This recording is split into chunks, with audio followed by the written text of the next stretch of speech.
When you leave your home, someone could be watching. It was terrifying. A burglar did this to Marikia Shelmandine's front door. What he stole wasn't worth a lot of money. When intruders get in, they steal more than your belongings. My undergarments had been gone through by a stranger. It was one of the worst feelings I've ever had. 2 years after a criminal ransacked her Jericho home, she can't shake the creepy feeling. The entire idea of being safe at home alone is gone. Psychologically, it can be very damaging to people. Burglary is considered a nonviolent offense, but psychologists say the emotional scars from such an invasion run deep. One of the most striking differences before and after for a victim of burglary is the feeling that the house is no longer the same. When my husband would leave, I was nervous about what time he'd come back, how long he was going to be gone. Was there someone in the driveway? Did I see a car drive by slowly? For some, the violation is so tremendous, they have to move. I couldn't live there anymore. We did have to move out a few months later because I just couldn't do it.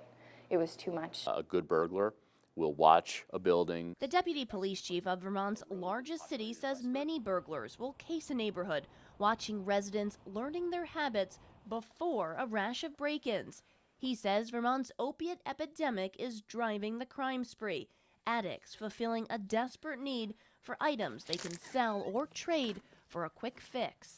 Oftentimes we'll have a young, addicted kid who will break into houses, and they'll break into a lot of them, and they'll break in indiscriminately.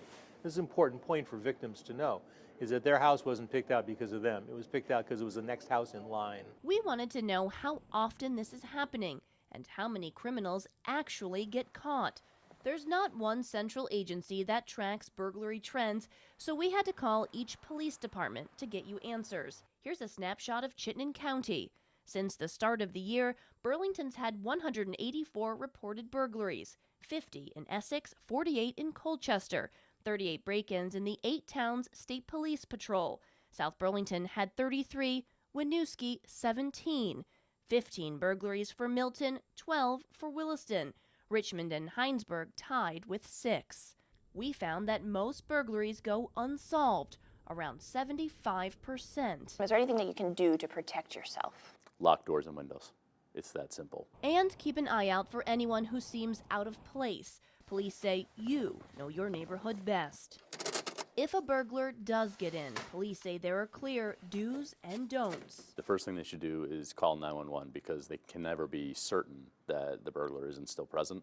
Try not to disrupt anything because the crime of burglary does present a number of forensic evidentiary opportunities for the police. Did they ever catch the guy? Not exactly. Here's Richard Bushy caught on camera trying to fence a watch Shelmandine bought for her husband. This is his watch. I know it for a fact. Pawn shop surveillance was enough to nab Bushy for possession of stolen goods, but troopers couldn't get him on the actual break-in. Bushy claims he found her belongings in the parking lot. He had already been found guilty of doing this before.